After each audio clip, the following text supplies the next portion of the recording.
अभय दुबे, लाख टके का सवाल अभी यहां पर पीडीए की बात पर मैं बाद में आता हूं, पर सीटों का बंटवारा क्या होते दिख रहा है? मैंने उत्तर प्रदेश और पश्चिम बंगाल का तो खास जिक्र किया ही, उसमें पंजाब और दिल्ली जोड़ दूं तो 20 सीटें और, यानी कि 142 सीटें हो जाती। यहीं पर दिखेगी असल विपक्षी एकता हो रही है कि नहीं हो रही?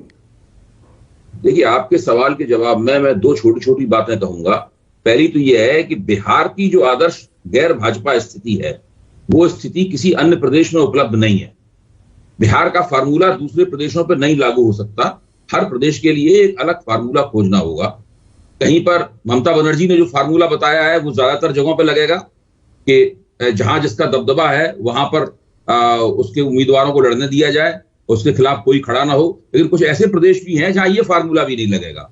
तो कुल मिलाकर अगर भाजपा के उम्मीदवारों के खिलाफ हर जगह, ज्यादातर जगहों पर 350 से ज्यादा सीटों पर एक उम्मीदवार उतारना है, तो हर जगह के लिए अलग फार्मूला खोजना होगा, पहली बात।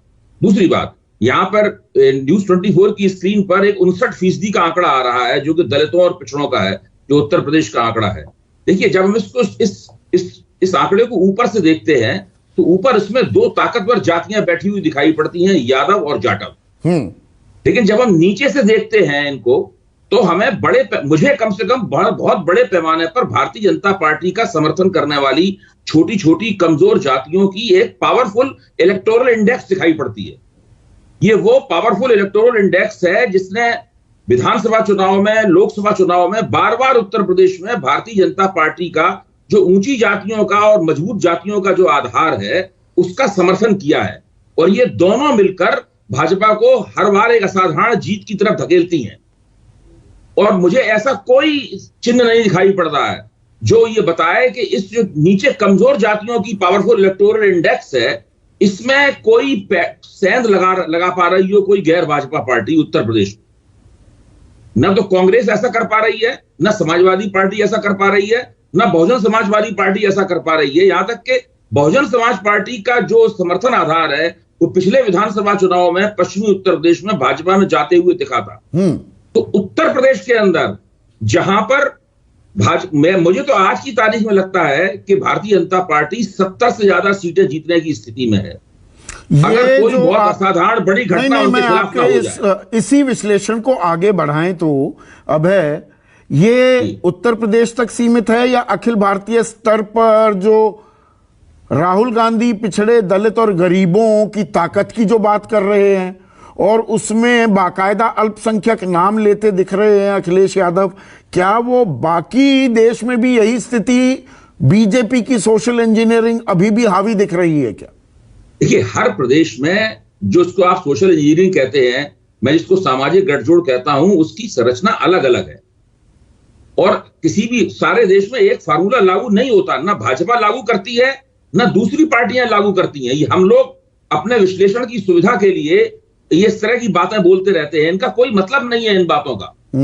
देखिए, कांग्रेस कई जगहों पर मुसलमानों के वोट प्राप्त करती है, लेकिन उत्तर प्रदेश में और बिहार में उसे मुसलमानों के वोट नहीं मिलते हैं। लेकिन देश के बाकी हिस्सों में कांग्रेस को मुसलमानों के वोट मिलते हैं।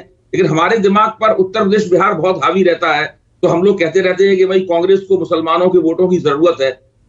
मैं आपके मंच पर कह चुका हूं कि भारत जोड़ो यात्रा में कांग्रेस ने मुसलमानों की हमदर्दी जीतने में बहुत बड़ी कामयाबी हासिल की है, जिससे उत्तर प्रदेश की स्थिति और भी ज्यादा जटिल हो गई है। जो 2022 के विधानसभा चुनाव में पीडीए की बात कर रहे हैं क्या अखिलेश यादव? अल्पसंख्यक बाकायदा वो चिन्हित कर रहे हैं कि ये गठजोड़ होगा हमारा। देखिए, इतने साल से वो उत्तर प्रदेश मुख्यमंत्री भी रह चुके हैं, उनके पिताजी कई बार मुख्यमंत्री रहे और वो प्रमुख विपक्षी दल की भूमिका निभा रहे हैं। लेकिन वो उत्तर प्रदेश की ऊंची जातियों में, और ऊंची जातियों में देखिए जाट, कायस्थ और भूमिहार भी आते हैं, उनकी मानसिकता भी ऊंची जातियों जैसी मानसिकता है। इन ऊंची जातियों का जो 45% से ज्यादा भाजपा का मजबूत जनाधार है, उसमें किसी भी किस्म की पैठ करने में वो नाकाम रहे हैं। उनकी तरफ से कोई कोशिश भी नहीं दिखाई पड़ती। इसी तरह दलितों में जो बहुत कमजोर दलित जातियां हैं, जो अछूत नहीं है लेकिन बाकायदा सामाजिक और आर्थिक स्तर पर बिल्कुल दलितों जैसी उनकी स्थिति है, वहां पर भी उनका कोई स्पर्श नहीं है। और जो बाकायदा पूर्व अछूत जातियां हैं, वहां तो कोई सवाल ही नहीं है, उसके तो बारे में बोलते तक नहीं थे। ठीक है, तो सीटों का अगर बंटवारा हो जाए, 1:1 फाइट हो जाए, तो क्या फाइट बनती है, या ये 1:1 फाइट बहुत दूर की कौड़ी दिख रही है अभी आपको? अभी देखिए उत्तर प्रदेश की बात करें तो देखिए, अगर उत्तर प्रदेश की आप बात कर रहे हैं तो उत्तर प्रदेश में भाजपा जिस स्थिति में है, उसमें अगर भाजपा के सब उम्मीदवारों के खिलाफ विपक्ष एक ही एक उम्मीदवार खड़ा कर दे तो लड़ाई बहुत कड़ी होगी, इसमें कोई शक नहीं। और विपक्ष के नतीजे पहले के मुकाबले बेहतर होंगे, लेकिन फिर भी मैं मानता हूं कि भाजपा का नतीजा काफी अच्छा होगा। हो सकता है कि वो 70 ना हो सकता है वो 65 ना हो, लेकिन फिर भी भाजपा का नतीजा बहुत अच्छा होगा, क्योंकि भाजपा का जो सामाजिक गठजोड़ है उसको अभी तक ये लोग नहीं हिला पाए।